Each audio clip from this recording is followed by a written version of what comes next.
कहानी की शुरुआत होती है एक आदमी से, नाम है फ्रैंक। ना तो वो कोई आतंकवादी था, ना ही कोई सीरियल किलर। फिर भी उसे ऐसी जेल में रखा गया था जहां सिर्फ सबसे खतरनाक कैदियों को डाला जाता है। लेकिन सबसे खौफनाक चीज ये नहीं थी, सबसे खौफनाक था उस जेल का वार्डन, एक ऐसा इंसान जिसके दिल में फ्रैंक के लिए नफरत खौल रही थी। एक दिन सिर्फ जुबान चलाने के लिए फ्रैंक को गैस चैम्बर में डाल दिया गया, एक ऐसी कैबिन जहां जहरीली गैस छोड़ी जाती है, सांस लेना नामुमकिन हो जाता है। फ्रैंक की हालत धीरे धीरे बिगड़ने लगी। गार्ड घबरा गया, उसने गैस बंद करने की कोशिश की, लेकिन वार्डन ने कहा रहने दो, इसे भुगतने दो। जब फ्रैंक लगभग मरने के कगार पर पहुंच गया, तभी गैस बंद की गई। वो बेसुध जमीन पर गिरा पड़ा था। सवाल ये उठता है, वार्डन को फ्रैंक से इतनी नफरत क्यों थी? इसका जवाब जानने के लिए हमें कहानी में कुछ साल पीछे जाना होगा।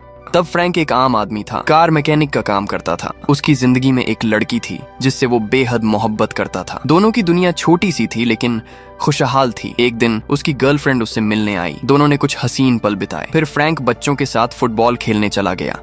हंसी, खेल, मुस्काने, लेकिन ये सुकून चंद लम्हों का था, क्योंकि खेल के बाद उसकी गर्लफ्रेंड ने उसे एक जगह ड्रॉप किया, जेल के बाहर। जी हाँ, फ्रैंक पहले से ही एक कैदी था, लेकिन किसी खतरनाक जुर्म में नहीं, बल्कि एक मामूली केस में। उस जेल में सब दोस्ताना थे। फ्रैंक भी नियमों का पाबंद था, इतना ईमानदार कि जेल प्रशासन ने उसे हर हफ्ते एक दिन घर जाने की इजाजत दे दी थी। फ्रैंक के जीवन में एक गुरु थे जिन्होंने उसे बचपन से फुटबॉल सिखाया था। एक दिन कुछ गुंडों ने उस गुरु पर हमला कर दिया। फ्रैंक अपने आप पर काबू नहीं रख पाया और उन गुंडों को बुरी तरह पीट डाला। नतीजा, कोर्ट ने उसे जेल भेज दिया। फिर एक दिन जब उसके गुरु की मौत का वक्त पास था, फ्रैंक ने वार्डन से रिक्वेस्ट की कि वह सिर्फ 1 घंटे के लिए उनसे मिलना चाहता है, पर वार्डन ने मना कर दिया। फ्रैंक ने कुछ और नहीं सोचा, जेल से भाग गया। गुरु के अंतिम पलों में उनके साथ था और फिर खुद ही पुलिस के सामने जाकर सरेंडर कर दिया। लेकिन उसने जिस जेल से भागा था वह एक हाई सिक्योरिटी जेल थी और वहां से कोई कभी भाग नहीं पाया था। फ्रैंक मीडिया में छा गया, लोग उसे हीरो कहने लगे। पर उसके इस फैसले का एक असर ये हुआ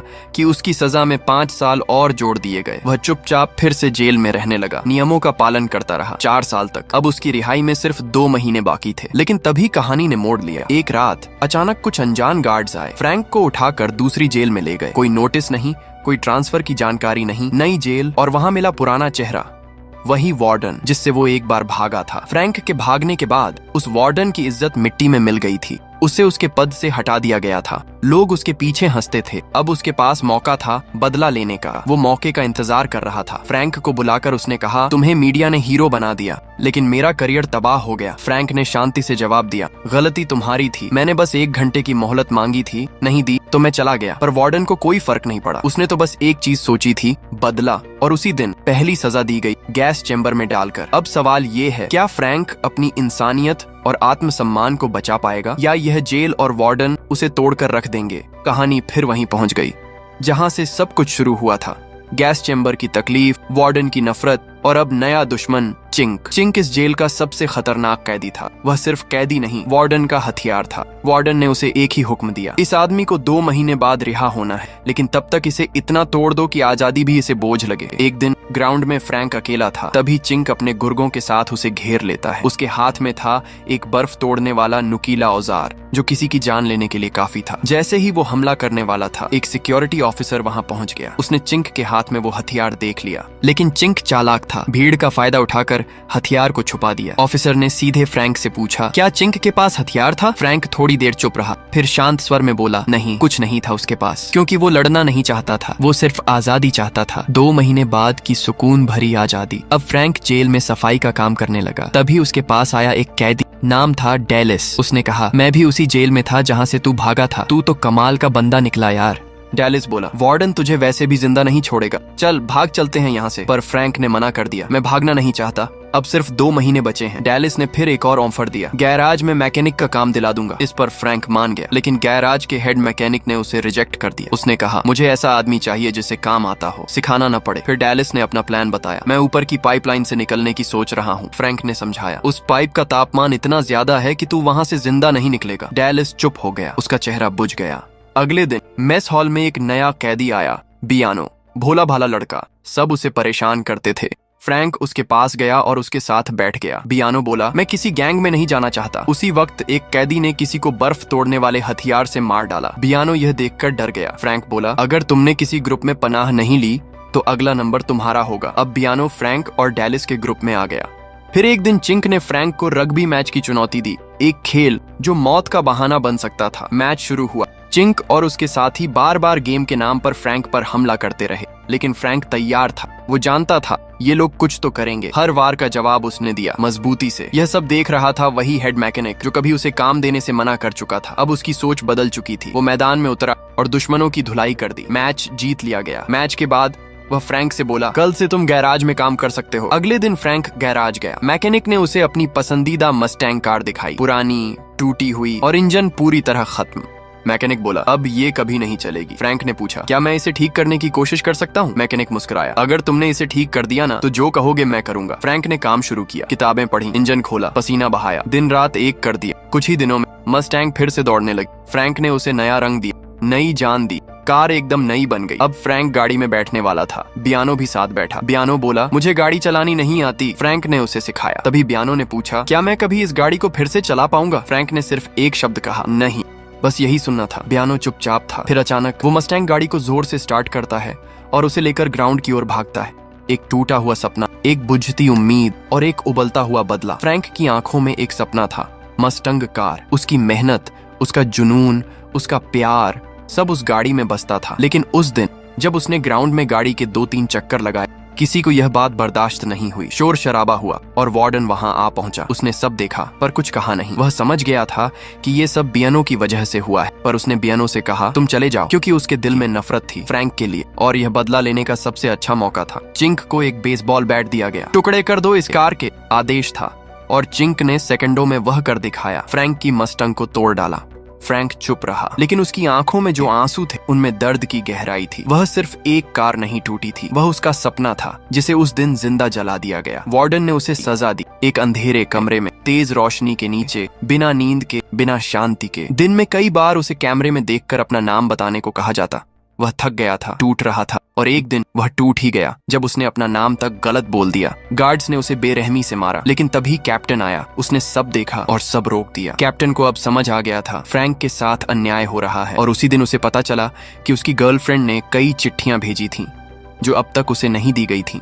जब पहली बार फ्रैंक को वे चिट्ठियां मिलीं, उसने उन्हें कांपते हाथों से खोला। हर एक शब्द में प्यार था, हर लाइन में उम्मीद। उसने महसूस किया शायद अभी सब खत्म नहीं हुआ। वह गैराज गया, बियानो से मिला। बियानो रोते हुए बोला, मुझे माफ कर दे भाई, गलती मेरी थी। फ्रैंक ने कहा, अब फर्क नहीं पड़ता, 40 दिन हो गए, सिर्फ 20 दिन बाकी हैं, फिर मैं आजाद हो जाऊंगा। लेकिन जेल में साजिशें खत्म नहीं हुई थी। अगले ही दिन जब चिंक ने उसकी थाली उठाकर ले ली और फ्रैंक चुप रहा, तब उसके दोस्तों अपनी थाली से उसे खाना दिया। ये भाईचारे का पल था, लेकिन वार्डन को यह भी मंजूर नहीं था। चिंक को आदेश मिला, कोई ऐसा कर जिससे उसकी सजा बढ़ जाए। जिम रूम में फ्रैंक और बियानो को बुलाया गया। वहां हमला हुआ। बियानो को खास निशाना बनाया गया। एक भारी रॉड उसकी छाती पर गिराई गई और बियानो वहीं मर गया। फ्रैंक का खून खौल उठा। उसने देखा यह सब एक जाल था। वार्डन चाहता था कि फ्रैंक भी हिंसा करे ताकि उसकी सजा उम्र भर की हो जाए। फ्रैंक ने सब्र किया, लेकिन तभी पीछे से चिंक का आदमी आया और फ्रैंक पर वार किया। वह घायल हो गया। मेडिकल रूम में उसकी गर्लफ्रेंड आई। दोनों की मुलाकात सिर्फ 5 मिनट की थी, लेकिन वह 5 मिनट एक पूरी जिंदगी के बराबर थे। रात को एक कैदी आया और धमकी दी, कल मैं बाहर जा रहा हूँ और तेरी गर्लफ्रेंड के पास जाऊंगा। उसने उसकी फोटो दिखाई और हंसने लगा। फ्रैंक बिखर गया। गार्ड से फोन मांगा, लेकिन मना कर दिया गया। अब कोई रास्ता नहीं बचा था। उसने अपने दोस्त डेलिस से कहा, मुझे भागना है अभी। डेलिस हैरान था, बस 20 दिन बाकी हैं, तू क्यों भाग रहा है? फ्रैंक की आंखों में आंसू थे। अगर मैं नहीं भागा तो कोई मेरी गर्लफ्रेंड को खत्म कर देगा। दोनों ने मिलकर भागने की योजना बनाई। गार्ड को बेहोश किया, दीवार फांदी और पहुंचे उस मोड़ पर जहां से 2 रास्ते जाते थे। फ्रैंक बोला, चलो राइट। डेलिस बोला, नहीं, लेफ्ट चलो, मुझे रास्ता पता है। फ्रैंक ने उसका हाथ थामा और चल पड़ा अंधेरे की ओर, एक उम्मीद की तलाश में। फ्रैंक को लगा था कि वो अब बच निकला है, लेकिन जैसे ही उसने एक और कदम आगे बढ़ाया, सामने वार्डन अपने पूरे गार्ड्स के साथ खड़ा था और तभी सब कुछ साफ हो गया। डेलिस ने धोखा दिया था। फ्रैंक ने टूटे हुए लहजे में पूछा, क्यों किया तूने ऐसा मेरे साथ? डेलिस ने नजरें चुराते हुए कहा, मुझे उम्र कैद मिली है फ्रैंक, और वार्डन ने वादा किया था कि अगर तुझे पकड़वा दूं तो मुझे आजादी मिलेगी। वार्डन ने क्रूर हंसी में कहा, पहली बार भागने पर 5 साल बढ़े थे, अब 10 साल और जुड़ेंगे। मैं तेरे होश, तेरा सब्र सब तोड़ दूंगा इन 10 सालों में। डेलिस ने फिर गिड़गिड़ाया, सर मैंने तो आपकी हर बात मानी, अब तो मुझे जाने दीजिए। पर वार्डन का जवाब सीधा था, मेरी जेल से कोई नहीं भागता। फिर क्या था? गार्ड्स ने डेलिस को बेरहमी से पीटा और उसे पानी में फेंक दिया। अब बारी थी फ्रैंक की। लेकिन फ्रैंक अब चुप रहने वालों में नहीं था। उसने एक एक करके गार्ड्स को गिरा दिया, एक को तो उठाकर पानी में फेंक दिया। डेलिस चिल्लाया, फ्रैंक मुझे भी माफ कर दो, मेरी मजबूरी थी। फ्रैंक ने उसे माफ किया, हाथ बढ़ाया, लेकिन तभी एक गार्ड ने पानी से निकलकर चैन से फ्रैंक का गला दबा दिया। डेलिस ने बिजली का तार उठाया और चिल्लाया, छोड़ा नहीं तो पानी में करंट छोड़ दूंगा, तू भी मरेगा। गार्ड डर गया और फ्रैंक की जान बच गई। फ्रैंक वहां से निकल गया। जेल में हर तरफ अफरा तफरी थी। वार्डन गुस्से से पागल हो रहा था। मुझे फ्रैंक जिंदा चाहिए, लेकिन फ्रैंक कहीं नहीं था, क्योंकि वह उनके पीछे था।